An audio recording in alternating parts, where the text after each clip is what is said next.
Happy morning. Welcome to the Dynamic Communicators channel. I am your Chitra.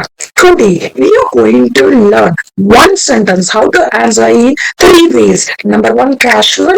Number two, playful. Number three, professional. காலை வணக்கங்க. Dynamic communicators channel மூலியமா உங்களை நான் வரவேற்கிறதுல சந்தோஷப்படுறேன். நான் இன்று உங்களுடைய சித்ரா. இன்னைக்கு நம்ம ஒரு வாக்கியத்தை 3 வகையில எப்படி எல்லாம் பதில் சொல்லலாம் அப்படின்னு பார்க்க போறோம். சாதாரணமாக, இரண்டாவது மரியாதையாக, மூணாவது முறையாக, அலுவலகம் அந்த மாதிரி இடத்துல இருக்கும்போது எப்படி அதை எப்படி சொல்லணும்னு பார்க்க போறோம். Let's go.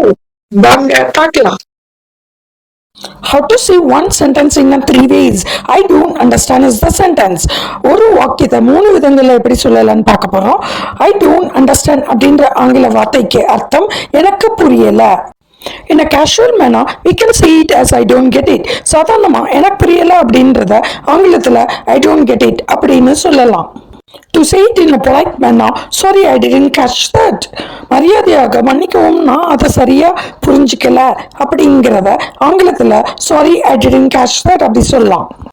To say in a formal way, I'm afraid I didn't understand. மறுபடி அதிகாரப்பூர்வமா சொல்லும் போது எனக்கு புரியல அப்படின்றதுக்கு வருத்தப்படுறேன் அப்படிங்கறது ஆங்கிலத்துல I'm afraid I didn't understand அப்படின்னு சொல்லலாம்.